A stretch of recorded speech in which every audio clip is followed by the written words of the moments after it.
चलो आज हम लोग पढ़ेंगे गैल्वेनिक सेल। हमने बोला था चैप्टर्स को हमने 3 पार्ट्स में डिवाइड किया था, एक कंडक्टर, दूसरा सेल। सेल के 2 टाइप्स, एक हमारे पास गैल्वेनिक और दूसरा इलेक्ट्रोलाइट। तो हमारे पास अब जो पढ़ने वाले हैं वो गैल्वेनिक सेल के बारे में पढ़ने वाले हैं। बस इसको अगर जब डायग्राम बनाना तो ये नेगेटिव पॉजिटिव साइन मत करना, इसमें हमारे पास यहाँ पे वोल्ट मीटर फिट कर देना। क्लियर? अब यहाँ से समझना कि हमारे पास पहला समझेंगे गैल्वेनिक सेल है क्या। तो गैल्वेनिक सेल क्या है?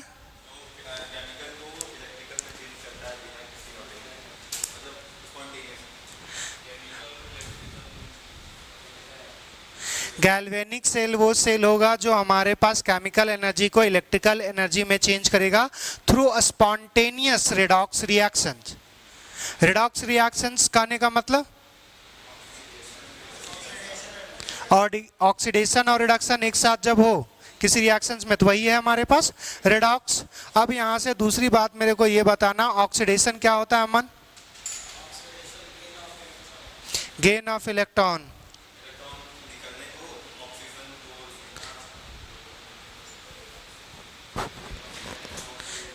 Gain of electron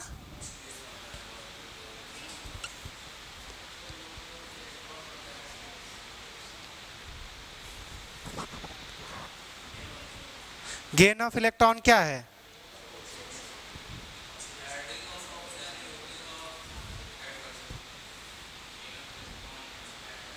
gain of electron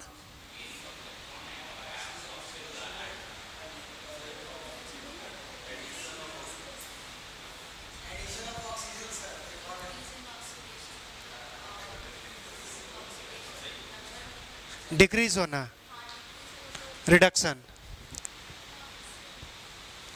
देखो यहाँ पे मैंने आपको रिडॉक्स पढ़ाया है, तो रिडॉक्स में आपको बताया था ऑक्सीडेशन का मतलब क्या होता है।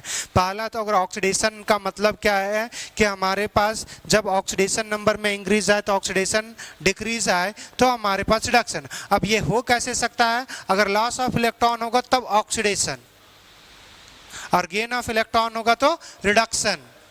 उसके बाद ऑक्सीजन का एडिशन ऑक्सीडेशन, ऑक्सीजन का रिमूवल रिडक्शन, हाइड्रोजन का एडिशन रिडक्शन, हाइड्रोजन का रिमूवल ऑक्सीडेशन, इलेक्ट्रोनेगेटिव एलिमेंट्स का एडिशन ऑक्सीडेशन, इलेक्ट्रोनेगेटिव एलिमेंट्स का रिमूवल रिडक्शन। ये इतनी बातें होती हैं। आपको सिर्फ ये बताना था कि ऑक्सीडेशन होता क्या है और ऑक्सीडेशन क्या होता है, रिडक्शन क्या होता है। आज अभी बोल रहे हो कुछ लोग। अब यहाँ से देखो, आपको जो यहाँ पे बात करेंगे वो ऑक्सीडेशन और रिडक्शन का, वो हम लोग बात करेंगे लॉस ऑफ इलेक्ट्रॉन और गेन ऑफ इलेक्ट्रॉन के बेसिस पे। तो लॉस ऑफ इलेक्ट्रॉन, जब सोडियम लॉस करता है तो सोडियम जब मेटालिक फॉर्म में होगा तो उसका ऑक्सीडेशन नंबर, अगर हमारे पास सोडियम है और सोडियम क्या कर रहा है, 1 इलेक्ट्रॉन लॉस कर रहा है, तो ये सोडियम का ऑक्सीडेशन नंबर कितना है? यहाँ पे कितना है? बात समझ में आया? तो 0 से +1 क्या हो रहा है? बढ़ रहा है घट रहा है? बढ़ रहा है। तो ये क्या है? ऑक्सीडेशन। और इस केस में क्या हो रहा है? Loss of electron. तो अगर लॉस ऑफ इलेक्ट्रॉन हो तो ऑक्सीडेशन और गेन ऑफ इलेक्ट्रॉन हो तो रिडक्शन। यहाँ पे उस बेसिस पे हम लोग रिडॉक्स को आइडेंटिफाई करेंगे। तो पहला समझना हमारे पास गैल्वेनिक सेल क्या होगा। तो गैल्वेनिक सेल को समझेंगे। तो गैल्वेनिक सेल क्या है? एक electrochemical cell, electrochemical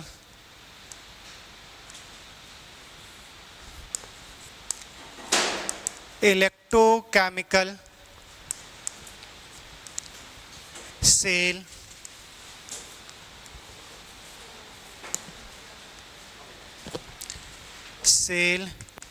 which change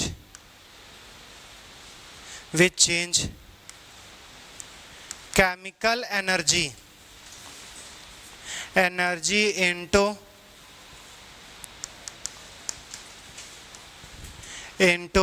electrical energy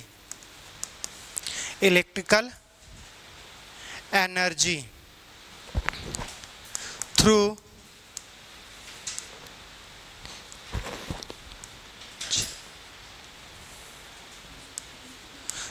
a spontaneous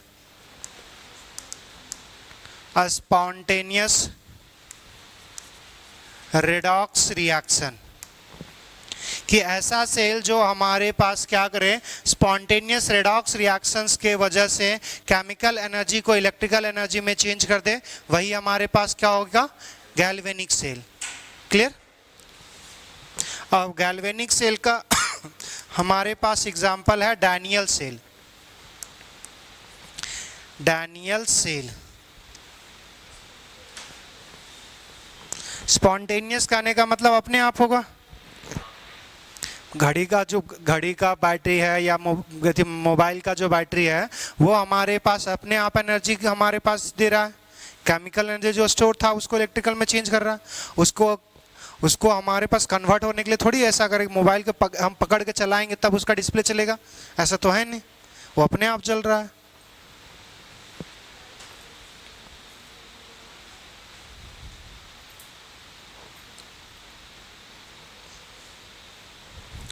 sorry, ये डैनियल का स्पेलिंग गलत है, डैनियल सेल। तो गैल्वेनिक सेल बोलो या डैनियल सेल बोलो, दोनों में कोई फर्क नहीं है, दोनों एक ही चीज है।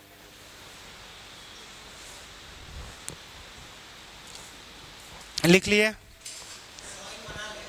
ड्राइंग आगे बनाना है, अभी सिर्फ सेल बात समझ में आ गया। ये सेल क्या है,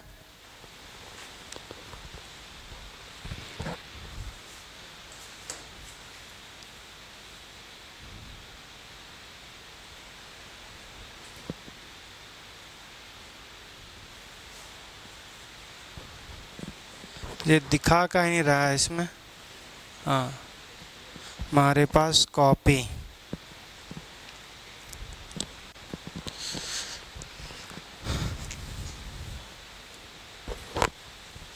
चलो अब आपको बनाना है ये डायग्राम। डायग्राम बनाने से पहले बाद में, ये डायग्राम घर में भी बना सकते हो, मगर डायग्राम बनाने से पहले समझ लो डायग्राम में है क्या, वो थोड़ा सा बेहतर होगा आपके लिए। सबसे पहला ये हमारे पास जो है इसको चेंज करना आपको, ये क्या है हमारे पास, वोल्ट मीटर। क्लियर। अब यहाँ से देखो हमारे पास बैटरी, कोई अगर बैटरी है तो उसमें पॉजिटिव और नेगेटिव विंड होगा। तो गैल्वेनिक सेल में जो हमारे पास नेगेटिव विंड होता है वो है क्या हमारे पास, एनोड, और जो पॉजिटिव विंड होगा वो कैथोड। जब दूसरा टाइप का सेल हमारे पास होगा इलेक्ट्रोलाइटिक सेल। अब इलेक्ट्रोलाइटिक सेल में ये जो स्विच हो जाएगा, जो एनोड पे जो हमारे पास नेगेटिव है, हमारे पास इलेक्ट्रोलाइटिक सेल में अच्छा यहाँ पे इलेक्ट्रोलाइटिक सेल लिखे थे या इलेक्ट्रोकेमिकल सेल भी लिखे थे, हाँ इलेक्ट्रोकेमिकल सेल, वरना फिर गलत हो जाएगा। तो हमारे पास यहाँ पे जो सेल है, अगर हमारे पास गैल्वेनिक सेल है तो एनोड कैसा होगा, नेगेटिव, कैथोड पॉजिटिव। मगर जब इलेक्ट्रोलाइटिक सेल की बात करेंगे तो ये साइन चेंज हो जाएगा, एनोड पॉजिटिव हो जाएगा, कैथोड नेगेटिव हो जाएगा। अब यहाँ से हमारे पास पहला, मगर एक चीज कॉमन होगा कि एनोड हो कैथोड हो, ये हमारे पास इलेक्ट्रोलाइटिक का या गैल्वेनिक सेल का, एनोड पे एक ही काम होगा हमारे पास, ऑक्सीडेशन का काम। वो कौन से बैटरी का है, पॉजिटिव कि नेगेटिव कोई मतलब नहीं है। अगर एनोड है तो एनोड पर क्या होगा, ऑक्सीडेशन। अगर कैथोड है तो कैथोड पे ऑलवेज क्या होगा, रिडक्शन। क्लियर। अब ऑक्सीडेशन का आने का मतलब है लॉस ऑफ इलेक्ट्रॉन्स। यहां से देखो ये हमारे पास जो है वो जिंक है, जिंक का इलेक्ट्रोड्स है, इलेक्ट्रोड जिंक का है और जिंक के सॉल्यूशन में डाले हैं। ये हमारे पास हाफ सेल कंस्ट्रक्ट करने का तरीका होता है कि ये जो हमारे पास इस जो एनोड का कंपार्टमेंट जो है इसको बोलते हैं एनोडिक हाफ सेल, इसको हम लोग बोलेंगे एनोडिक हाफ सेल। बैटरी का आधा पार्ट है, बैटरी का दूसरा आधा पार्ट इधर है, तो ये हमारे पास कैसा है, कैथोड वाला, ये है कैथोडिक हाफ सेल। अब देखो एनोडिक हाफ सेल बनाना है या कैथोडिक हाफ सेल बनाना हो या कोई भी हाफ सेल बनाना हो तो उसमें जो मेटल्स लेंगे, मेटल का जो इलेक्ट्रोड्स लेंगे, उसी मेटल का हम लोग इलेक्ट्रोलाइटिक सॉल्यूशन लेते हैं। तो अगर हमने जिंक डाला है तो जिंक का ही सॉल्यूशन होगा। तो जिंक हमारे पास जिंक का कौन सा है, Zn2+। अब जिंक सल्फेट ले लो, जिंक क्लोराइड ले लो, उससे कोई फर्क, मगर क्या होना चाहिए, अगर ये जिंक है दूसरा भी उसका इलेक्ट्रोलाइट्स का ही हमारे पास सॉल्यूशन होना चाहिए। क्लियर। दूसरा, हमने जो हमारे पास कैथोड है वो कॉपर का इलेक्ट्रोड लिया है और सेम चीज मेटल का लेंगे और उसके मेटल के इलेक्ट्रोलाइट्स का सॉल्यूशन, तो कॉपर लिए हैं तो कॉपर 2+ का हमारे पास सॉल्यूशन है। तो जनरली जो हम लोग लेते हैं वो जिंक सल्फेट लेते हैं, तो ZnSO4 है ये हमारे पास क्या है ZnSO4। तो ZnSO4 को पानी में डालोगे तो स्ट्रॉन्ग इलेक्ट्रोलाइट टूट जाएगा, Zn2+ में और SO4 2- में, तो ये इजीली टूट जाएगा हमारे पास Zn+2 में और हमारे पास SO4 2- में। सेम चीज यहाँ पे होगा, ये कॉपर क्या है, कॉपर हमारे पास सल्फेट के केस में होगा और यहाँ पे अगर है तो ये जब टूटेगा तो Cu2+ और SO4 2- में है। तो अगर ये डैनियल सेल का हमारे पास है तो उसके केस में कॉपर सल्फेट और जिंक सल्फेट लेते हैं, मगर कोई भी दूसरा हो अगर उसका हमारे पास हाफ सेल बनाना हो तो क्या करेंगे, जिसका हम इलेक्ट्रोड्स लेंगे उसी का इलेक्ट्रोलाइटिक सॉल्यूशन भी कंसीडर करेंगे। क्लियर। अब यहाँ से दूसरा समझना कि हमारे पास एनोड पे क्या होना चाहिए, ऑक्सीडेशन। तो ये जिंक जो मेटल है, ये जो हमारे पास जिंक है यहाँ पे, ये चेंज किस में होगा, Zn2+ में। अब यहाँ पे जिंक से जिंक 2+ में अगर जनरेट होगा तो ये क्या करेगा, लॉस ऑफ इलेक्ट्रॉन। इस केस में यहाँ पे एनोडिक हाफ सेल में रिएक्शंस क्या हो रहा है, हमारे पास जिंक जो है वो अगर ऑक्सीडाइज होगा तो Zn+2+ 2 इलेक्ट्रॉन्स बनेगा। इतनी बातें समझ में आया। तो ये जिंक अगर ये हमारे पास इलेक्ट्रोड है तो अगर जिंक कंज्यूम होगा तो जिंक का अगर हम ये कंसिडर करें, ये इलेक्ट्रोड है तो इससे अगर जिंक निकलेगा तो धीरे धीरे इसका क्या हो जाएगा, थिकनेस घटेगा, मास हमारे पास घटेगा। अब यहाँ से ये जो 2 इलेक्ट्रॉन्स तुमको दिख रहा है, ये 2 इलेक्ट्रॉन्स मूव करना शुरू कर देगा एनोड से कैथोड की ओर।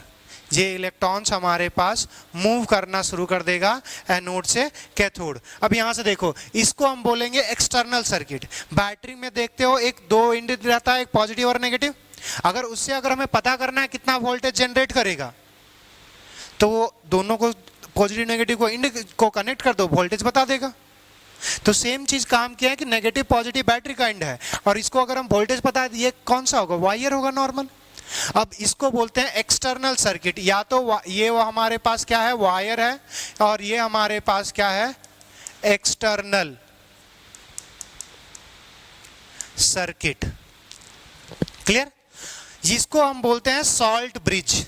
यहां पे जैसे इलेक्ट्रॉन आएगा तो कॉपर 2+ क्या कर रहा था, यहां पे कैथोड पे क्या होगा, रिडक्शन मतलब लॉस ऑफ इलेक्ट्रॉन या gain of electron, gain of electron. तो यहाँ पे आपको क्या देखने को मिलेगा कि ये जो कॉपर 2+ है वो हमारे पास 2 इलेक्ट्रॉन्स खा करके ये बना देगा कॉपर सॉलिड। अच्छा, अगर यहाँ पे फेज मेंशन करना चाहेंगे तो ये एक्वस है, ये इलेक्ट्रोड कैसा था, सॉलिड। यहाँ पे ये Cu2+ कैसा, एक्वस, और ये कॉपर कैसा हो जाएगा, सॉलिड। तो इसमें क्या हो रहा है कॉपर वाले में कि हमारे पास इधर जो इलेक्ट्रोलाइट्स था कॉपर 2+ का था, वो 2 इलेक्ट्रॉन्स लेके इस पे चिपक जाएगा।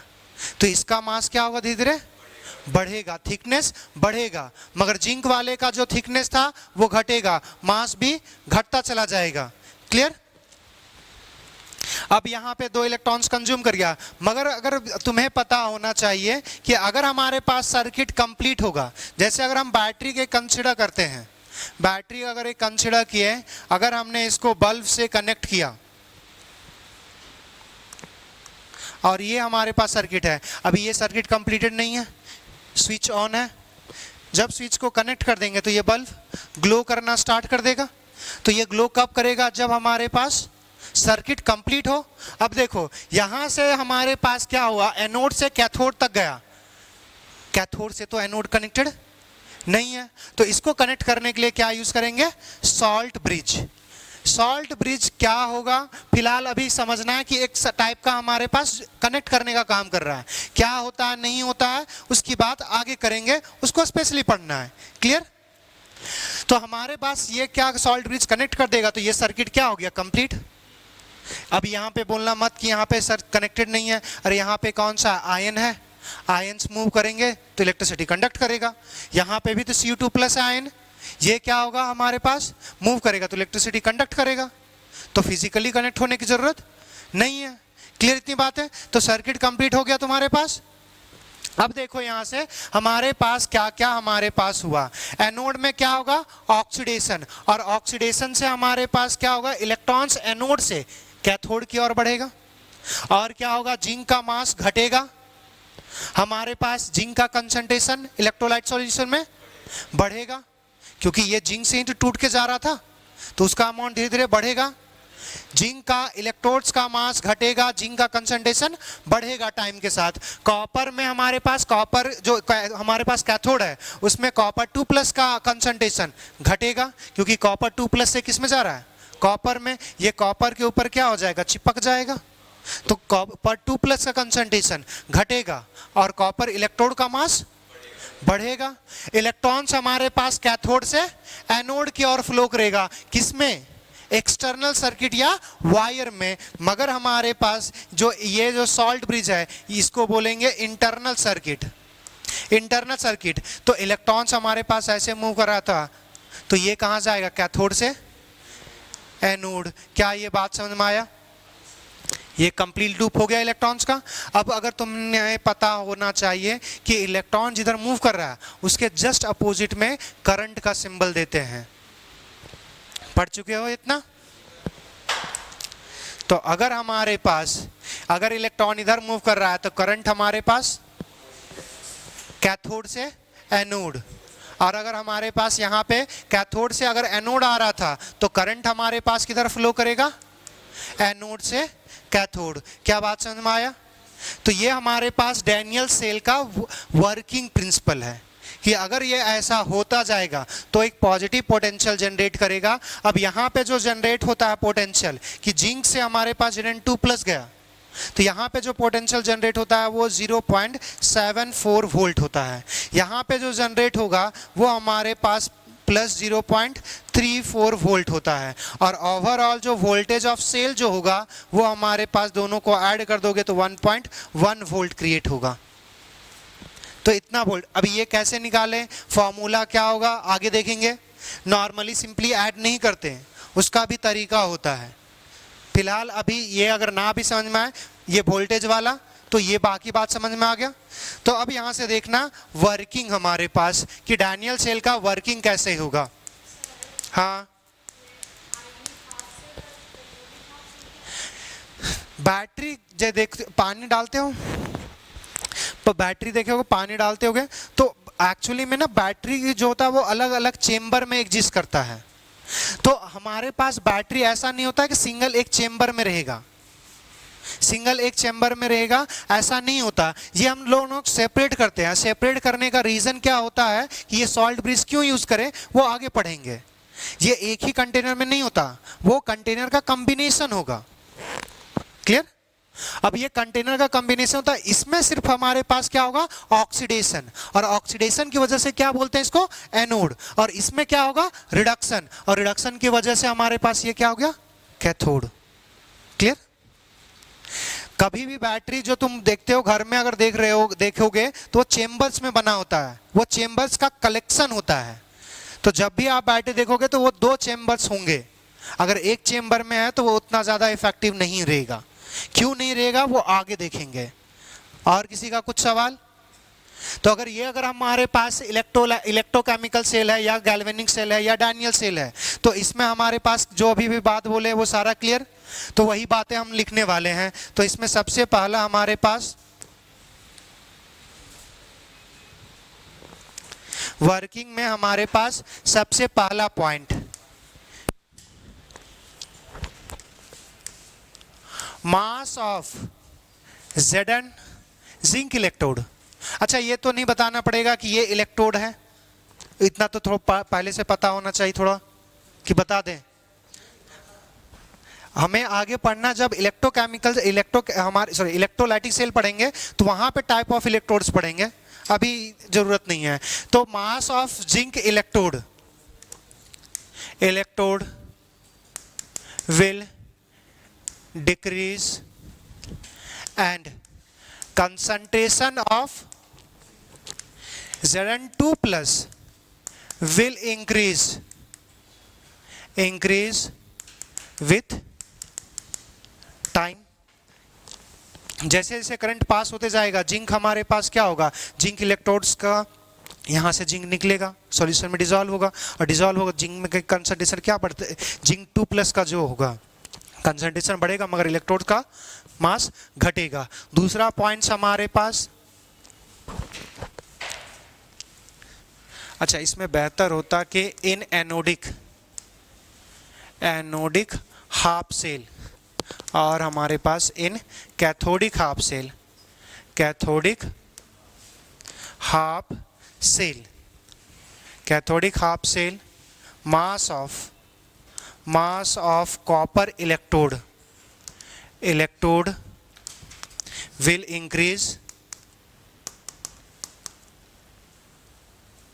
will increase and concentration of Cu2 plus will decrease, और लिखते जाओ with टाइम। तीसरा पॉइंट हमारे पास करंट के लिए बोल रहे थे, करंट हमारे पास एक्सटर्नल सर्किट में कहां से कहां फ्लो करेगा, कैथोड से एनोड। अच्छा इलेक्ट्रॉन्स को पहले कर लेते हैं,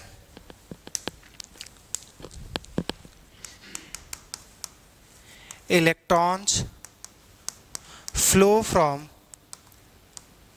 anode to cathode, anode to cathode in external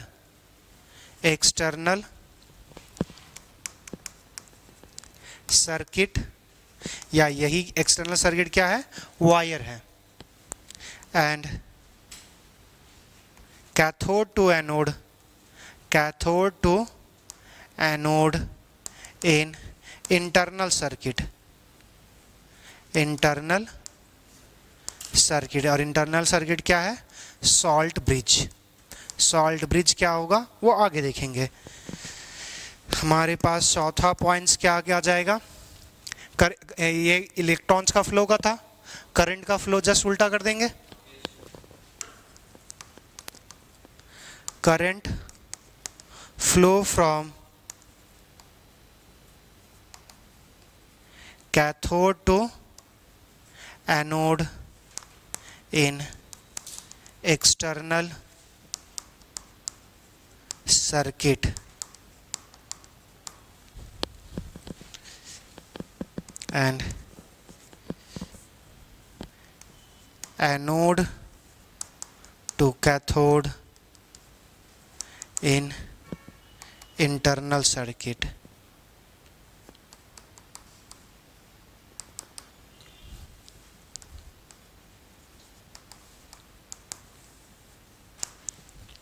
लिख लीजिए।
अच्छा एक चीज़ बड़ा इम्पोर्टेंट चीज़ है, हमने गलत थोड़ा सा किया है, ये देखना, इलेक्ट्रॉन यहाँ से जनरेट हुआ, ये हमारे पास गया एनोड से कैथोड, इलेक्ट्रॉन्स यहाँ पे क्या हुआ, कंज्यूम हो चुका, तो ये इलेक्ट्रॉन्स हमारे पास मूव नहीं करेगा।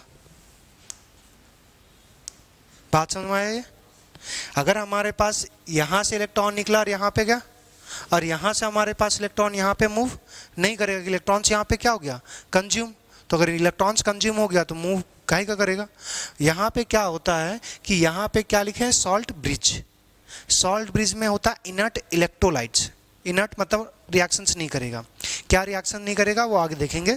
हमारे पास इलेक्ट्रोलाइट्स होगा तो इलेक्ट्रोलाइट्स मूव करेंगे। यहाँ पे इलेक्ट्रॉन्स यहाँ पे ख़त्म हो गया, यहाँ पे कोई इलेक्ट्रॉन्स मूव नहीं करने का, तो इसको थोड़ा सा चेंज कर ला। Electron flow from anode to cathode in external circuit, ये वायर, और cathode to anode no electrons. यहाँ पे इसको चेंज करना, no electron, no electron flow in, no electron flow in internal circuit. ये थोड़ा चेंज कर लिया। अरे वो नीचे करंट है, करंट तो फ्लो करेगा ना। अरे करंट फ्लो करेगा, इलेक्ट्रॉन्स वहां पे यहाँ पे जनरेट हुआ और यहाँ पे कंज्यूम हो चुका, तो इलेक्ट्रॉन्स हमारे पास नहीं हुआ। करंट का फ्लो होता है जब चार्ज मूव करता है। चार्ज इलेक्ट्रॉन के फॉर्म में मूव करे या चार्ज इलेक्ट्रोलाइट के फॉर्म में मूव करे, करंट तो हमारे पास फ्लो होगा ना। तो यहाँ पे इलेक्ट्रॉन्स आए, यहाँ पे कंज्यूम हो चुका, और यहाँ पे बात कंज्यूम होने के बाद इसमें क्या होता है, आयंस भरे होते हैं। आयंस भरे रहेंगे, आयंस मूव करेंगे, तो आयंस मूव करेगा तो फिर इलेक्ट्रॉन्स कहाँ हुआ वो। क्लियर? चलिए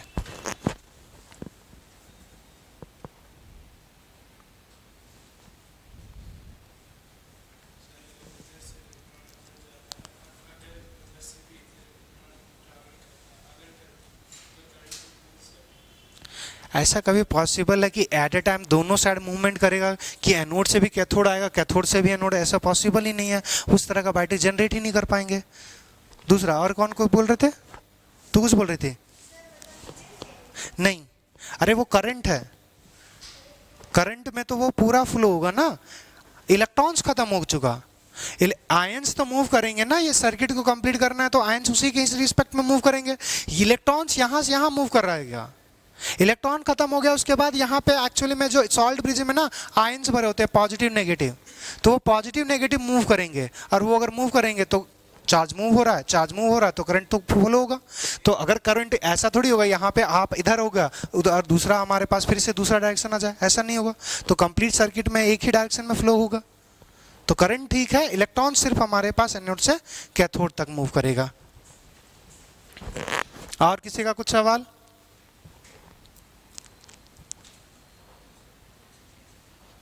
बोलो, जोर से बोल।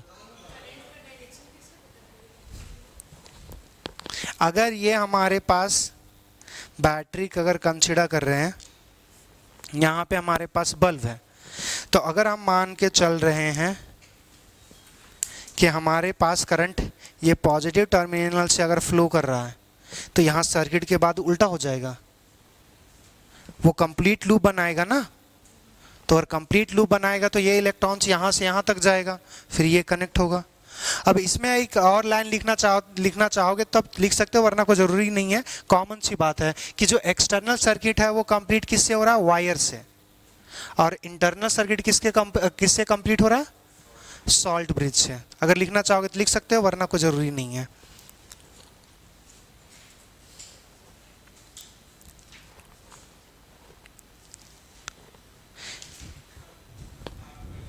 हाँ हाँ,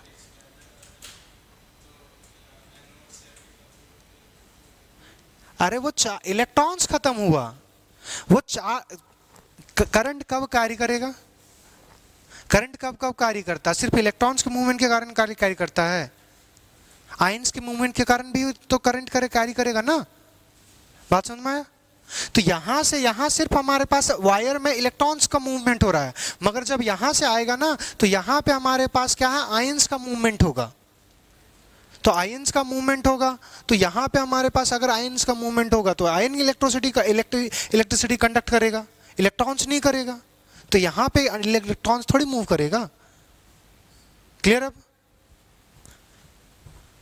करंट अगर कैरी करना है तो मान के चलो एक घोड़ा दौड़ रहा था, रेस कंप्लीट करना है, घोड़ा दौड़ा, अगर कुछ ही दूर तक दौड़ा, रेस ही कंप्लीट करना है, घोड़े की जगह गधे को दौड़ा दिया हम, रेस ही तो कंप्लीट करना है ना। तो वही काम किए हैं। तो ऐसा थोड़ी बोलेंगे घोड़ा, अगर हम दो का अलग अलग कॉम्बिनेशन ले रहे हैं ना, कॉम्बिनेशन अलग अलग है, वायर है और यहाँ पे हमारे पास सॉल्ट ब्रिज है। तो उन दोनों में इलेक्ट्रिसिटी कंडक्ट करने का मीडियम ही चेंज हो गया। तो मीडियम चेंज हो गया तो फिर दोनों में इलेक्ट्रॉन्स काहे मूव करवाओगे? रेस खत्म करना है घोड़े से खत्म करो या फिर हमारे पास गधे से, रेस खत्म करना है भाई। क्लियर? अरे हाँ या ना? किसी का और कुछ सवाल है?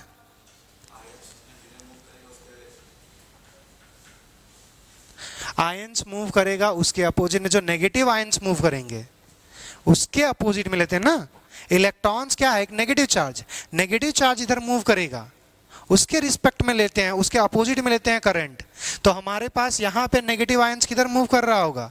कैथोड से एनोड, तब हमारे पास एनोड से कैथोड करंट फ्लो हो रहा है। क्या बात समझ में आया अब? हाँ या ना? और यहां पे हम बात समझेंगे कि ये नेगेटिव चार्ज इधर क्यों मूव कर रहा है, ये भी समझेंगे क्यों मूव कर रहा था। अब यहां से देखो होता कि अब आगे एक टर्म्स है फंक्शन ऑफ सॉल्ट ब्रिज, तो उसमें देखेंगे ये चीजें कि एक्चुअली में आए, यह जो करंट का डायरेक्शन आया वो क्यों आया। बढ़े अब आगे, यहां तक क्लियर सबका? चलिए अब देखेंगे हमारे पास सॉल्ट ब्रिज क्या है और उसका फंक्शन क्या है। तो सबसे पहले देखेंगे सॉल्ट ब्रिज। तो सॉल्ट ब्रिज हमारे पास क्या था, पहले तो इसको फोटो अगर हमारे पास,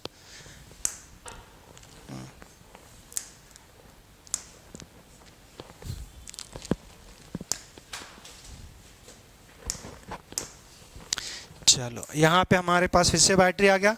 देखो पहला हमारे पास सॉल्ट ब्रिज क्या है, एक हमारे पास यू शेप का डिवाइस है। अब ये यू टाइप का यू शेप का डिवाइस यू दिख रहा है, अब इसको उल्टा इन्वर्टेड यू भी लिख सकते हो या फिर नॉर्मल यू बोल सकते हो, कोई मतलब नहीं है। क्लियर? तो ये हमारे पास इन्वर्टेड यू, अगर इसको सीधा कर दोगे तो यू सीधा यू हो जाएगा। तो यू शेप का हमारे पास एक ट्यूब है। अब इस ट्यूब क्या करता है कि इस ट्यूब कंसिस्ट करता है एक इनर्ट इलेक्ट्रोलाइट, और हमारे इनर्ट इलेक्ट्रोलाइट्स मिक्स होता है जेलेटिन में। जेलेटिन या अगर सॉल्यूशन बोलते हैं, कुछ नहीं है, एक पेस्ट है। अब उसमें आयंस मूव करेंगे, आयंस को मूव करने के लिए मीडियम चाहिए। अगर आयंस दो ही तरह से मूव करती, दो ही वजह से मूव करेगा, या तो वो लिक्विड स्टेज में होना चाहिए, मोल्टेन स्टेज में, या तो फिर हमारे पास एक्वस सॉल्यूशन में होना चाहिए, या तो कोई ऐसा मीडियम होना चाहिए जिसमें वो मूव कर सके फ्रीली। तो अगर हमारे पास जेलेटिन लेते हैं, मीडियम प्रोवाइड करता है। अब हमारे पास यहाँ पे जो सॉल्ट ब्रिज क्या है, पहला एक यू शेप का डिवाइस है जो काम क्या करता है कि दो हाफ सेल को कनेक्ट करता है, मतलब सर्किट को कंप्लीट करने में मदद करता है। अगर ये नहीं होता सर्किट कंप्लीट नहीं होता, ये अगर हटा दोगे तो सर्किट कहाँ कंप्लीट होगा, तो सर्किट का कंप्लीट नहीं होगा। अब ये जो हमारे पास सॉल्ट ब्रिज है, इसमें क्या होता है, इनर्ट इलेक्ट्रोलाइट। इनर्ट का कहने मतलब, इनर्ट करने का मतलब जो रिएक्ट ना करे। किसके साथ रिएक्ट ना करे? यहाँ पे हमारे पास जिंक जो हमारे पास था, यहाँ पे आपके पास जो जिंक है वो जिंक किस में चेंज हो रहा है, Zn2+। यहाँ पे केमिकल रिएक्शंस हो रहा है, यहाँ पे कॉपर पे क्या हो रहा है, कॉपर 2+, ये दो इलेक्ट्रॉन्स कंज्यूम करके कॉपर बन रहा है, ये रिएक्शंस हो रहा है। अब इस रिएक्शंस को इंटरफेयर नहीं करेगा। इनर्ट करने का मतलब ये नहीं है कि रिएक्शंस ही नहीं करेगा, उस समय रिएक्शंस नहीं करेगा। तो इनर्ट करने का मतलब कोई नोबल गैस का एलिमेंट्स मत उठा लेना। इनर्ट इलेक्ट्रोलाइट ले रहे हैं, और इलेक्ट्रोलाइट वो केमिकल स्पीसीज होगा जो, इलेक्ट्रोलाइट्स कौन होगा, इलेक्ट्रोलाइट्स किसको बोलते हैं, इलेक्ट्रोलाइट्स जो आयंस में टूटे। तो इनर्ट इलेक्ट्रोलाइट्स करने का मतलब है कि आयंस में टूटेगा, मगर इनके साथ एनोड और कैथोड के साथ रिएक्शंस नहीं करेगा। तो इनर्ट इलेक्ट्रोलाइट्स लेंगे। अब देखो यहाँ पे हमारे पास क्या होता है कि यहाँ पे पॉजिटिव चार्ज बढ़ा, टाइम के साथ पॉजिटिव चार्ज बढ़ेगा। यहाँ पे हमारे पास टाइम के साथ पॉजिटिव चार्ज घटेगा, मतलब नेगेटिव चार्ज का अमाउंट बढ़ेगा। तो यहाँ पे हमारे पास क्या होगा, अगर पॉजिटिव चार्ज अगर बढ़ रहा है, तो अगर इस तरह अगर बढ़ते जाएगा, अगर ये पॉजिटिव चार्ज यहाँ पे बढ़ते जाएगा और यहाँ पे पॉजिटिव चार्ज घटते जाएगा, तो यहाँ पे इस पे अब यहाँ पे पोटेंशियल अराइज हो जाता है। पोटेंशियल अराइज हो जाएगा तो ये जो आयंस यहाँ पे भरे थे, आयंस भरे होंगे तो पॉजिटिव नेगेटिव के शेप में होगा। तो यहाँ पे पॉजिटिव हुआ तो ये नेगेटिव इधर मूव करेगा। अगर हमारे पास ये इधर पॉजिटिव का अमाउंट घट रहा, पॉजिटिव इधर चला जाएगा। तो उस तरह क्या करेगा, अरे यहाँ पे पॉजिटिव अगर घट रहा है तो बोल सकते हैं नेगेटिव हमारे पास बढ़ रहा हो, या पॉजिटिव घट रहा है, तो यहाँ पे पॉजिटिव बढ़ रहा था तो इसको क्या मिला, इलेक्ट्रॉन्स। अगर ये इलेक्ट्रॉन्स जो नेगेटिव चार्ज अगर इधर मूव किया तो पॉजिटिव चार्ज इधर मूव करेगा। अब यहाँ पे जो पॉजिटिव चार्ज और नेगेटिव चार्ज का मूवमेंट करा रहे हैं वो भी कैसे सेलेक्ट करेंगे, जिसका साइज और मोबिलिटी, अगर साइज सेम हो गया तो दोनों एक ही स्पीड से मूव करेगा। तो यहाँ पे इनर्ट इलेक्ट्रोलाइट्स वो इलेक्ट्रोलाइट्स कंसीडर करेंगे जिसका साइज और मोबिलिटी लगभग सेम हो। आइडेंटिकल तो किसी का पॉसिबल हो ही नहीं सकता। आइडेंटिकल कब होगा, जब वही आइटम ले लोगे, वही आइटम पॉजिटिव और वही आइटम नेगेटिव, तो वो फिर आपस में रिएक्शंस पसंद करना करेगा। तो यहाँ पे जो जनरली हम लोग यूज करते हैं वो हम लोग यूज करते हैं KCl। हमारे पास दूसरा यूज करेंगे पोटासियम नाइट्रेट, अमोनियम नाइट्रेट। इनका क्या होता है कि साइज लगभग सेम होता है, लगभग सेम नहीं होगा, कुछ ना कुछ डिफरेंस आएगा, और उसके वजह से अगर साइज सेम होगा तो दोनों ए सेम स्पीड से मूव करेगा।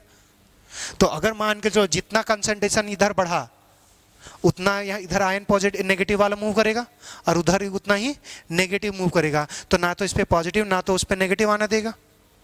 तो ये मेंटेन करेगा इलेक्ट्रिकल न्यूट्रलिटी कि कोई पॉजिटिव और कोई नेगेटिव नहीं बनने देगा। और अगर पॉजिटिव नेगेटिव बन जाएगा तो पता है क्या होगा, पोटेंशियल डिफरेंस अराइज हो जाएगा लिक्विड और लिक्विड के बीच। जैसे मान के चलो कि इस कंटेनर में हमने एक ही कंटेनर में बना देते हैं, एनोड भी और कैथोड भी, तो हमारे पास बनाने के लिए क्या होना चाहिए कि हमारे पास जिस मेटल का हमने लिया उसी मेटल का हमारे पास क्या होना चाहिए, इलेक्ट्रोलाइटिक सॉल्यूशन।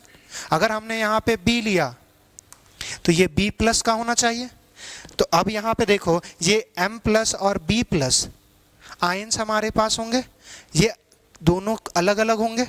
अगर दोनों अलग अलग होंगे, अगर एक केस होता है सेम भी ले सकते हैं, पहला हमारे पास अलग अलग होंगे, अगर अलग अलग होंगे तो हमारे पास दोनों का जो मोबिलिटी अलग अलग होगा। तो हो सकता है कि हमारे पास कंसंट्रेशन या मोबिलिटी की वजह से पॉजिटिव चार्ज और नेगेटिव चार्ज सॉल्यूशन बन जाए, तो लिक्विड के बीच क्या हो जाएगा, पोटेंशियल अराइज होगा। अगर चार्ज डिफरेंस आ गया तो, अगर चार्ज डिफरेंस आ गया तो आपने पढ़ा है ना K = 1/4 पाई एप्सिलॉन और Q1 Q2 bye R, potential बराबर ये पढ़ा था। तो अगर चार्ज डिफरेंस आ जाएगा तो हमारे पास पोटेंशियल आ जाएगा। तो अगर चार्ज डिफरेंस अगर नहीं रखना है तो पोटेंशियल हमारे पास नहीं आएगा। अगर पोटेंशियल आ जाएगा तो बैटरी काम करना बंद कर देगा। अब इसी चीज़ को हम लोग पोटेंशियल को गायब करने के लिए सॉल्ट ब्रिज कर देते थे, ताकि ये पॉजिटिव जितना बन रहा था उसको नेगेटिव मिल जाएगा तो न्यूट्रल रहेगा। तो सॉल्ट ब्रिज क्या है, बात समझ में आ गया। चलो अब यही बात है जितने हमने बताया वो लिखते हैं। It is a U-shaped tube contain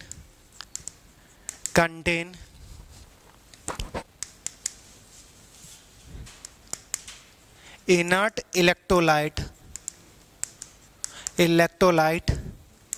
with अगर या फिर हमारे पास इसको बोलेंगे जेलेटिन, विथ अगर और जेलेटिन। कुछ नहीं, टूथपेस्ट देखो, टूथपेस्ट जैसा है वही है तुम्हारे पास अगर पेस्ट ही होता है बस। अरे जेली देखे हो ना, जेल मतलब एक खाने वाला आता है, कुछ ना, तुम लोग पेस्ट ही टूथपेस्ट पर ही लटको। अब देखो हमारे पास होता क्या है, ये अगर हमारे पास क्या लेंगे, इलेक्ट्रोलाइट्स, कौन सा, इनर्ट इलेक्ट्रोलाइट्स लेंगे। अब इसको और दूसरा क्या लेंगे हमारे पास, अगर पेस्ट लेंगे। अब इसको क्या करेंगे, हमारे पास हॉट, वो तुम्हारा हॉट नहीं, गरम करने वाला हॉट, तो गरम करेंगे तो जब हमारे पास किसी चीज़ को गरम करते हैं ना, मिक्सिंग ईजिली हो जाता है। जब हमारे पास जैसे अगर आटा गूंथे हो जिंदगी में कभी, तो अगर गर्म पानी से अगर गूंथोगे तो जल्दी हो जाएगा। हाँ, यही सब रिएक्शन दोगे। तो यहाँ पे हमारे पास मिक्स करेंगे और मिक्स करने के बाद इस ट्यूब में हमारे पास क्या करते हैं, फिल करते हैं। यही है हमारे पास प्रोसेस। इनर्ट इलेक्ट्रोलाइट लेंगे, जेलेटिन लेंगे और इन दोनों को गर्म करके इसमें फिल करेंगे। गरम करके डायरेक्ट फिल नहीं करते, गरम करके जो मिक्स किया उसके बाद वो ठंडा हो जाएगा। ठंडा होने के बाद हम लोग फिल कर देंगे और फिल करने के बाद हमारे पास लास्ट में छोटा सा और काम कर देते हैं, यहाँ पे हमारे पास कॉटन लगा देंगे। अब ये कॉटन क्यों यूज किया?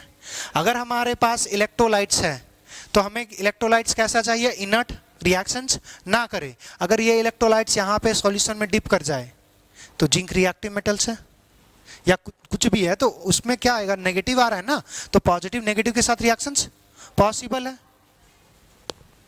संभाल लेगा। तो इसको दो चीज बोलते हैं कि हमारे पास डिफ्यूजन। डिफ्यूजन क्या होता है कि जब हायर कंसंट्रेशन से लोअर कंसंट्रेशन में जाए तो वही डिफ्यूजन है। और तो उतना ना समझ में, लीक से बचाएंगे कि हमारे पास इलेक्ट्रोलाइट लीक ना करें। बात समझ में आया? चलिए लिख लीजिए, इतना बात है।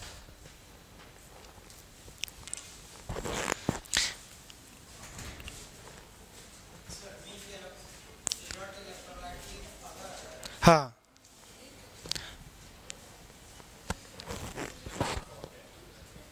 क्या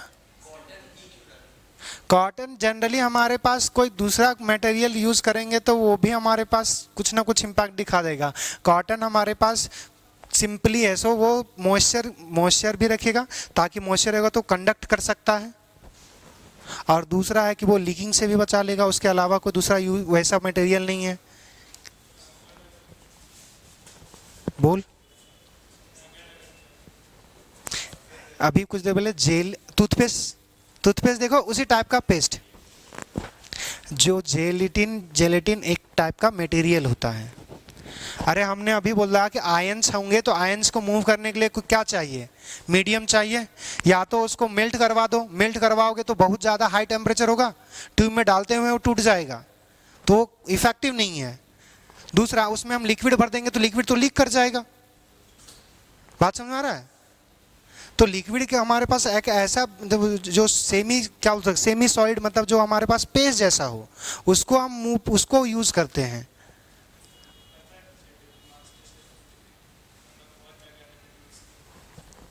तो जब किया तो फिर काहे पूछ रहा है? चलो चलो हो गया।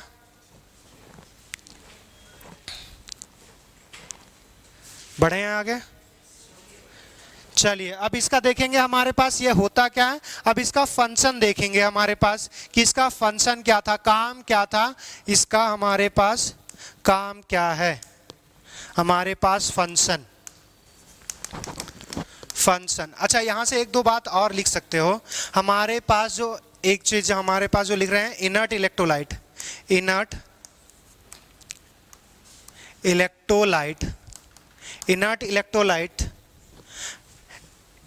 इलेक्ट्रोलाइट जो होगा वो हमारे पास दो बातें लिखेंगे। एक तो इनर्ट इलेक्ट्रोलाइट्स के लिए क्या लिखेंगे, inert electrolytes contain positive and negative ions have same size and mobility। हमारे पास अगर इनर्ट इलेक्ट्रोलाइट्स हम यूज कर रहे हैं, इनर्ट इलेक्ट्रोलाइट्स कंटेन पॉजिटिव और नेगेटिव आयंस। इलेक्ट्रोलाइट है तो पॉजिटिव नेगेटिव करने जाएगा, और पॉजिटिव नेगेटिव का जो सेम, उसका क्या होना चाहिए, सेम साइज और सेम मोबिलिटी। दूसरा बात, इफ, अच्छा यहां से इसका एग्जांपल्स देख लेना कि कौन कौन सा हमने बताया था कि कौन कौन सा इनर्ट इलेक्ट्रोलाइट्स ले सकते हैं। इनर्ट इलेक्ट्रोलाइट हमारे पास कौन कौन सा यूज हो सकता है, KCl, हमारे पास पोटासियम नाइट्रेट, हमारे पास अमोनियम नाइट्रेट। इनका लगभग सबका साइज सेम होता है और मोबिलिटी भी सेम होगा। दूसरा बात यहां से देखना, अगर हमारे पास इलेक्ट्रोड्स या इलेक्ट्रोलाइटिक सॉल्यूशन में हमारे पास अगर मरकरी रहे Hg2+, Hg2 पर 2+, Pb2+ रहे और हमारे पास Ag+ रहे या फिर Tl+ रहे। अगर ये सब रहेगा तो हम लोग KCl यूज नहीं करेंगे इलेक्ट्रोलाइटिक सेल में। ये हमारे पास एनोडिक हाफ सेल या कैथोडिक हाफ सेल में है। हाँ, इलेक्ट्रोकेमिकल सेल में अगर हमारे पास ये एनोड, जैसे यहाँ जिंक ले रहे हैं ना, तो जिंक और जिंक का हमारे पास आयंस होगा, हमारे पास कॉपर और कॉपर के करस्पॉन्डिंग आयंस होंगे। उसी तरह अगर हमारे पास, अगर हमने यूज कर लिया है Tl+, हमारे पास Hg2+, Hg2 2 पर प्लस होता है, उसके बाद हमारे पास Pb2+ और हमारे पास Ag+। अगर ये हम लोग इसका इलेक्ट्रोलाइटिक सॉल्यूशन अगर है प्रेजेंट तो KCl यूज नहीं करेंगे, क्योंकि जनरली क्या होता है कि यहाँ पे करस्पॉन्डिंग हमारे पास क्या आएगा, Cl आएगा। अगर पॉजिटिव है तो नेगेटिव आएगा Cl। अब यहाँ पे क्या होता है कि इनकी एफिनिटी इतनी ज़्यादा होगी, जैसे मान के चलो दो स्ट्रॉन्ग मैग्नेट को अगर थोड़ा डिस्टेंस पे रखोगे तो वो अट्रैक्ट करेगा। सेम चीज़ क्या होता है कि AgCl जो हमारे पास ये अगर TCl, HgCl मतलब इनका जो क्लोराइड के साथ होता है वो हमारे पास हाई, क्या बोलते हैं, हाई रिएक्टिविटी होता है या कंबाइन करने की टेंडेंसी बहुत ज़्यादा हाई होता है। रीज़न क्यों होता है कि हाई कंबाइन जो रिएक्टिविटी या कंबाइन करने की टेंडेंसी हाई क्यों होता है, क्योंकि वो प्रिसिपिटेट बना देता है, और प्रिसिपिटेट जो होता है वो हमारे पास सॉलिड होगा। अगर किसी रिएक्शंस में सॉलिड अगर फॉर्म हो रहा है तो वो इरिवर्सिबल रिएक्शंस हो जाएगा। अगर इरिवर्सिबल हो जाएगा तो पहला जो हमारे पास होना चाहिए था, जो सॉल्ट ब्रिज कैसा इलेक्ट्रोलाइट्स कंटेन करना चाहिए, इनर्ट। अगर हमारे पास अगर ये आयंस अगर पहले से यूज कर चुके हैं, अगर KCl अगर यहाँ यूज करेंगे तो वो क्या कर जाएगा, रिएक्शन कर जाएगा, तो फिर इनर्ट का है। इनर्ट मतलब रिएक्शंस नहीं करना चाहिए था। अगर वो हमारे पास प्रिसिपिटेट बना देगा तो रिएक्शंस हो जाएगा, तो रिएक्शंस को प्रिवेंट करना है। तो अगर ये आयंस हमारे पास अगर यूज कर चुके हैं एनोडिक और कैथोडिक सेल में, तो हमारे पास KCl कभी भी यूज नहीं करेंगे। Clear? Are used in half cell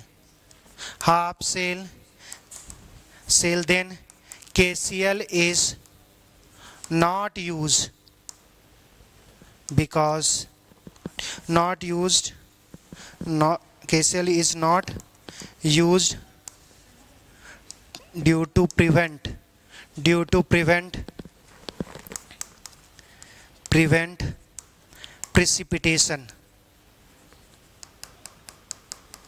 precipitation of हमारे पास TlCl, Hg2Cl2, PbCl2 and AgCl।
क्या हो गया, बोलो। कुछ नहीं, बड़े आगे तब।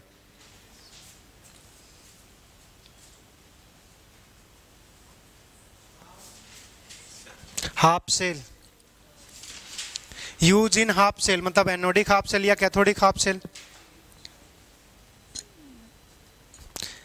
पूरा बैटरी एनोड और कैथोड को मिला करके है, तो एनोड का जो चैम्बर होगा वो एनोडिक हाफ सेल हो गया, और कैथोड का जो चैम्बर हो गया वो कैथोडिक हाफ सेल हो गया।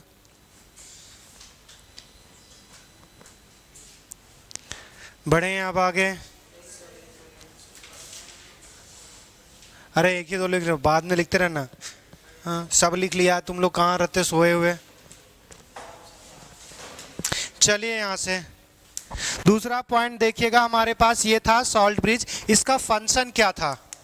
हमारे पास फंक्शन क्या है? पहला हमने पॉइंट्स बोला था कि ये बैटरी को क्या सर्किट कंप्लीट करने के लिए यूज किया जाएगा। तो first point, to complete the circuit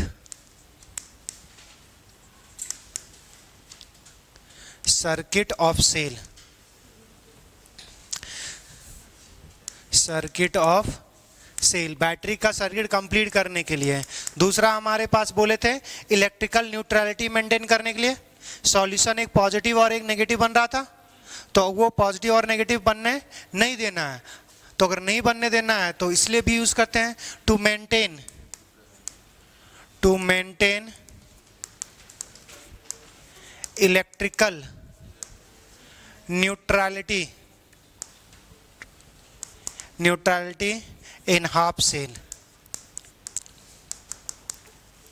और दूसरा बात हमने बोला, अगर हमारे पास नहीं रहता तो सर्किट कंप्लीट करने के लिए अगर दोनों लिक्विड को अगर हम अगर हमारे पास सेम ही कंटेनमेंट अगर डाल देंगे तो उसमें क्या होता कि हमारे पास आयंस, या अगर हमारे पास सेपरेट करने के लिए मेम्ब्रेन यूज कर लेते, सेपरेट भी हो जाता और हमारे पास आयन मूव कर लेता।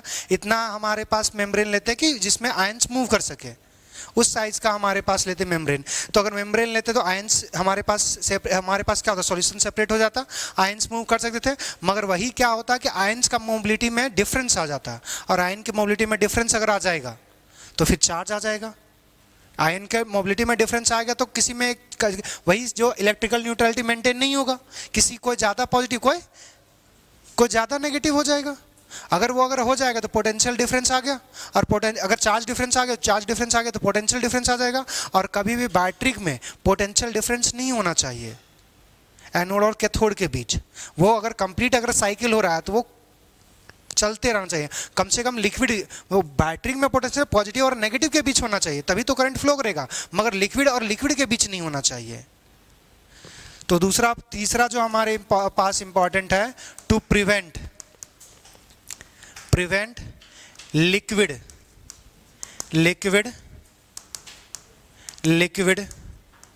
जंक्शन पोटेंशियल, कि जहां पे दो लिक्विड मिलेगा वहां पे हमारे पास क्या होगा, दोनों के कंसंट्रेशन या आयंस में हमारे पास डिफरेंस आएगा।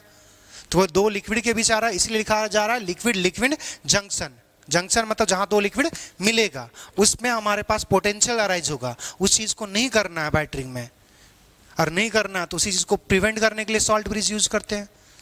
तो मेनली 3 ही फंक्शन है, एक सर्किट कंप्लीट करने के लिए, एक इलेक्ट्रिकल न्यूट्रलिटी मेंटेन करने के लिए, और तीसरा हमारे पास लिक्विड जंक्शन पोटेंशियल को रोकने के लिए, to prevent liquid junction potential.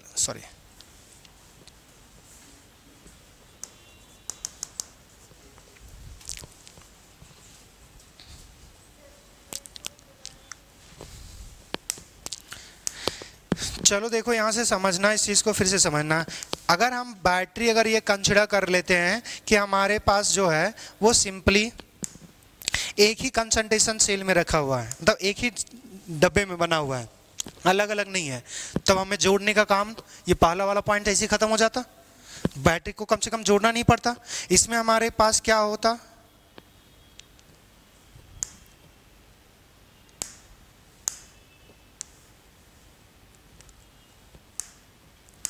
ये हमारे पास 2 इलेक्ट्रोड्स हो गया।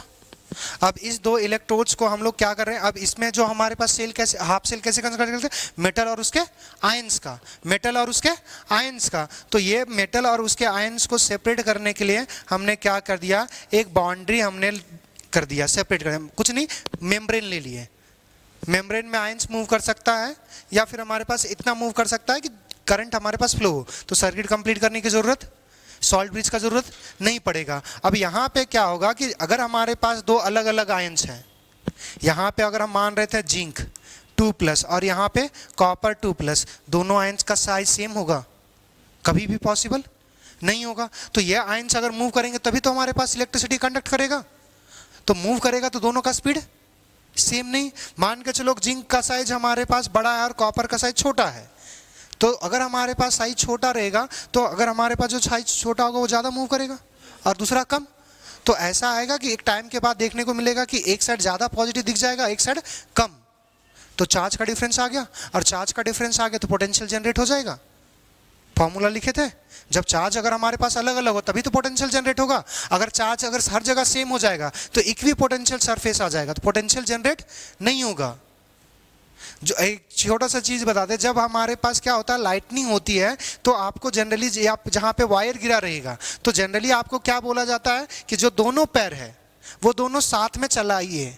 रीज़न है कि दो अलग अलग जगह पे पैर रखोगे क्योंकि डिस्टेंस वैरी कर रहा है तो हर जगह अलग अलग पोटेंशियल होगा, और पोटेंशियल डिफरेंस अगर आ गया तो आपका एक जो पैर होगा एक वायर जैसा एक वायर पे रहेगा और दूसरा पैर दूसरे वायर पे, तो दौड़ के नहीं जाना चाहिए। जब भी कहीं पे करंट जाए तो अगर तुम्हारा दोनों एक ही जगह पे रहेगा मतलब दोनों का पोटेंशियल सेम ही है, तो सेम है तो अगर ऐसे ऐसे मूव करोगे तो पोटेंशियल डिफरेंस होगा नहीं। तो यहाँ पे हमारे पास क्या है कंसंट्रेशन डिफरेंस, और वो कंसंट्रेशन डिफरेंस यहाँ पे नहीं लाना है, इन दोनों इलेक्ट्रोड्स पे लाना है।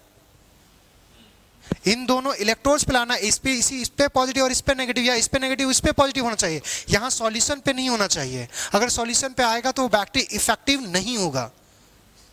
बात समझ में आया? अरे भागोगे तो देखो, अरे ये पॉइंट्स है यहाँ पे, ये अगर सर्कल हम बना रहे हैं तो अगर तुम्हारा पैर यहाँ और यहाँ है, अरे वो कभी वो है हो ही जाएगा कि अलग अलग पोटेंशियल पे ना आ ही जाएगा। तो इतना महान ना बने, ये बेसिक चीज होता है, अलग अलग ये पे अलग अलग होगा। बात समझ में आ गया? अब liquid liquid junction potential clear है? अब चलो, जिसका था अगर बनाना चाहते हो डायग्राम ना। अगर देखो दूसरा चीज, अगर हम यहां से हमने बोला कि अगर मान के चलो सब दोनों कंसंट्रेशन हमने एक ही लिया, एक ही मेटल दोनों मेटल सेम है हमारे पास, और कंसंट्रेशन जो रहेगा वो अगर सेम रहे तो बैटरी को काम का ही नहीं रहेगा। पहला वो आगे पढ़ेंगे, सब कुछ एक ही चीज में जानना चाहोगे तो। अब यहाँ पे अगर हमें बैटरी इफेक्टिव बनाना है मतलब वो केमिकल एनर्जी को इलेक्ट्रिकल एनर्जी में चेंज करे, तो अगर सेम भी ले लोगे तो उसमें कंसंट्रेशन डिफरेंट होना चाहिए, और कंसंट्रेशन डिफरेंट होना चाहिए। तो कंसंट्रेशन अगर डिफरेंट होगा तो किसी में ज़्यादा हमारे पास प्लस कंसंट्रेशन होगा और किसी में कम, तो मतलब चार्ज डिफरेंस आ गया, पोटेंशियल अराइज हो जाएगा। मगर ये कभी मत बोल देना कि सेम ले लिए। जैसे यहाँ पे जिंक ले लिए, हमारे पास जिंक इलेक्ट्रोड है, जिंक का हमारे पास आयंस है, यहाँ पे भी जिंक ले लिया और जिंक का आयंस है, तो बैटरी तभी इफेक्टिव होगा जब कंसंट्रेशन का डिफरेंस होगा। और उसमें भी देखेंगे कौन से साइड है कि ज़्यादा होना चाहिए बैटरी इफेक्टिव होगा। एक टॉपिक है जिसका नाम है कंसंट्रेशन सेल, वो पढ़ना है आपको। हाँ, कंसंट्रेशन सेल में क्या होगा कि एनोड भी उसी का कैथोड भी उसी का, मगर डिफरेंस क्या रहेगा कंसंट्रेशन का। और कंसंट्रेशन का डिफरेंस अगर हमारे पास रहेगा तो वो कैसा कब हमारे पास वो फिजिबल होगा वो भी देखेंगे। क्लियर? ये इतनी बात है। बढ़े अब आगे, चलिए बढ़ेंगे आगे। तो हमारे पास है रिप्रेजेंटेशन ऑफ गैल्वेनिक सेल, कि गैल्वेनिक सेल को लिखेंगे कैसे, समझिएगा। हमारे पास जब ये हमारे पास बैटरी का अगर डायग्राम हम लोग देख रहे थे तो बैटरी में हमारे पास ये लेफ्ट साइड क्या है एनोड, राइट साइड क्या है एनोड, और कैथोड को कौन जोड़ रहा है सॉल्ट ब्रिज। इसी चीज को हम लोग देखने वाले हैं, रिप्रेजेंटेशन ऑफ सेल। देखना यहां से हमारे पास क्या करते हैं कि लेफ्ट साइड हमारे पास जो होगा वो हमेशा एनोड होगा, ऐसा नहीं कि हमारे पास कैथोड लिखेंगे। लेफ्ट साइड हमारे पास हमेशा एनोड, और एनोड और कैथोड को सेपरेट करने के लिए दो पैरेलल लाइन का यूज करेंगे, और ये पैरेलल दो लाइंस जो है वो सॉल्ट ब्रिज को रिप्रेजेंट करता है। ये जो पैरेलल लाइंस है ये किसको रिप्रेजेंट कर रहा है सॉल्ट ब्रिज को। अब यहां से दूसरा एक चीज टर्म्स याद रखना,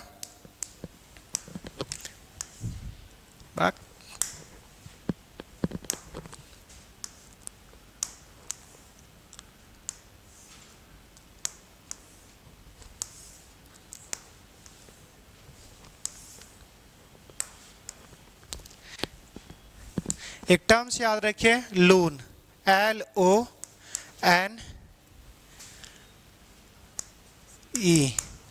एल से हमारे पास आ जाएगा लेफ्ट। लेफ्ट साइड क्या होगा हमारे पास? ऑक्सीडेशन। और ऑक्सीडेशन कैसा होगा? ऑक्सीडेशन पे जो लेफ्ट साइड एनोड होगा। अच्छा, एक कुछ तो वर्ड छूट रहा है, LONE, या ई था या दूसरा वर्ड था? एक बार रुक जाना। LOAN ई आएगा ना, LOAN, ठीक है। लेफ्ट साइड हमारे पास क्या होगा? ऑक्सीडेशन। A4 ऑक्सीडेशन किस में होगा हमारे पास? एनोड पर। और एनोड कैसा होगा? नेगेटिव। ये इतनी बातें याद रखनी है। अब यहां से देखो, हमारे पास सेल रिप्रेजेंट करने के लिए लेफ्ट साइड क्या है? एनोड, और हमारे पास ये कैथोड। अब यहां से ये जब दो पैरेलल लाइंस हमारे पास एनोड और कैथोड को सेपरेट करने के लिए यूज करेंगे। हमारे पास अगर एक सिंगल लाइन से अगर हम यूज कर रहे हैं तो ये फेज हम अलग अलग करने के लिए यूज करेंगे। जैसे अब एनोड में भी हमारे पास, जैसे अगर हम बात करेंगे लास्ट वाला एग्जांपल, जिंक से हमारे पास किस में जा रहा था? Zn2+ में ऑक्सीडाइज होके, जिंक से Zn2+। अब ये जिंक था हमारे पास सॉलिड, और Zn2+ कैसा है? एक्वस, मतलब वो लिक्विड फेज में और ये सॉलिड फेज में। तो अगर दोनों का फेज अगर अलग है, सेम ही चेंबर में है, तो सिंगल वर्टिकल लाइन से हमारे पास अलग करेंगे। मतलब ये सिंगल लाइन कब यूज करेंगे? जब सॉलिड और लिक्विड करना हो, या फिर हमारे पास सॉलिड और गैस करना हो, या फिर हमारे पास लिक्विड और गैस करना हो। दूसरा, अगर हमारे पास ऐसा भी तो हो सकता है दोनों सेम फेज में हो, दोनों सेम फेज में हो। जैसे अगर हम मरकरी का अगर लेना चाहेंगे इलेक्ट्रोड और उसके आयंस, मरकरी रूम टेम्परेचर पे कौन से फेज में एग्जिस्ट करता है? लिक्विड। तो मरकरी का तो हमारे पास इलेक्ट्रोड्स बना नहीं पाएंगे। उसके केस में लेते हैं इनर्ट इलेक्ट्रोलाइट। इनर्ट इलेक्ट्रोलाइट एक ट्यूब में भर देते हैं मरकरी को, और उसमें क्या डाल देंगे? Platinum wire. Platinum wire electricity सिर्फ पास करेगा, मरकरी ऑक्सीडाइज होगा, रिड्यूस होगा। दूसरा देखना, अगर हमारे पास एक सिंगल कॉमा अगर यूज कर रहे हैं तो कॉमा तब यूज करेंगे जब सेम फेज हो। कॉमा हमारे जब एक सिंगल वर्टिकल लाइन, जब हमारे पास दो डिफरेंट फेज हो, ये कॉमा तब यूज करेंगे जब हमारे पास सेम फेज हो। तो अगर सॉलिड और सॉलिड को सेपरेट करना है तो इसके लिए वर्टिकल लाइन नहीं, कॉमा। हमारे पास लिक्विड और लिक्विड को अगर सेपरेट करना है तो कॉमा, और गैस को सेपरेट करना है तो कॉमा। दूसरा, ब्रैकेट जब यूज करेंगे, ब्रैकेट तब यूज करेंगे जब हमें उसका प्रेशर, कंसंट्रेशन, ये टर्म्स लिखना हो, तब हमारे पास ब्रैकेट के अंदर डिनोट करेंगे। ये ब्रैकेट कब यूज करेंगे? जब उसका कंसंट्रेशन लिखना हो। अगर हमारे पास कंसंट्रेशन, सॉलिड का तो कंसंट्रेशन 1 होता है तो वो लिखने की जरूरत नहीं, मगर लिक्विड का तो कंसंट्रेशन होगा। अगर हमारे पास गैस होगा तो उसका क्या होगा? प्रेशर होगा। तो ब्रैकेट के अंदर हमारे पास कंसंट्रेशन और प्रेशर डिनोट करने के लिए यूज करेंगे। तो अब यहां से अगर यही बात को क्या करना है, मेरे को वर्ड्स में लिखना है। ये इतनी बातें समझ में आ गया? एनोड पहले लेफ्ट साइड लिखेंगे और कैथोड हमारे पास राइट साइड। एनोड और कैथोड को सेपरेट करेगा हमारे पास सॉल्ट ब्रिज। सॉल्ट ब्रिज को रिप्रेजेंट करेंगे दो पैरेलल लाइन से। सिंगल एक वर्टिकल लाइन है तो दो डिफरेंट फेज को डिफरेंट हमारे पास अलग करने के लिए यूज करेंगे। कॉमा यूज है तो सेम फेज को हमारे पास अलग करने के लिए यूज करेंगे, और ब्रैकेट के अंदर उसका कंसंट्रेशन और प्रेशर मेंशन करेंगे।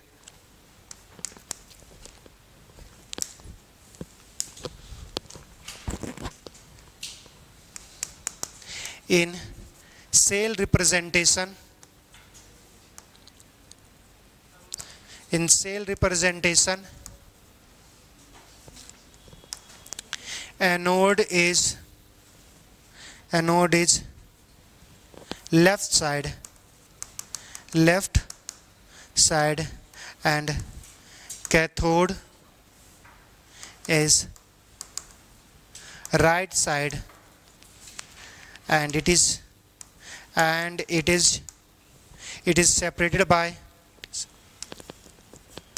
separated by two parallel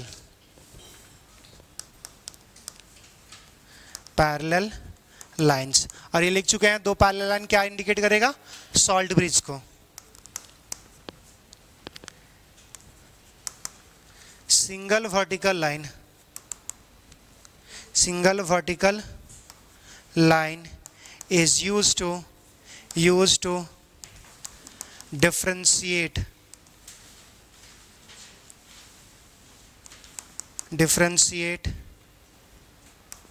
different phase. Comma is used to differentiate same phase.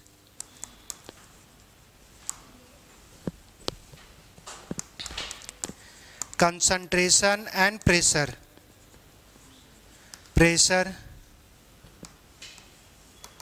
retain within bracket.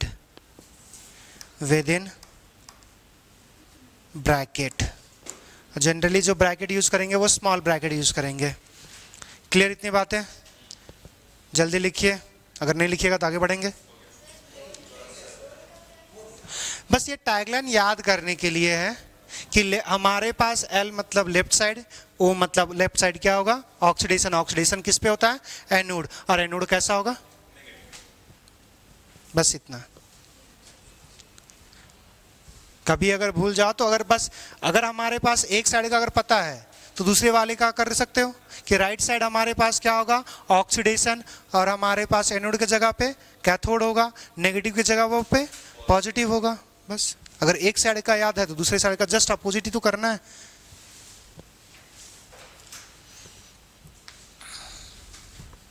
Time हो गया है क्या?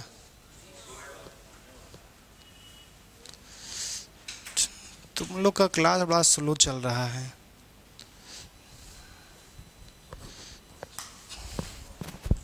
थोड़ा टाइम पे आया कि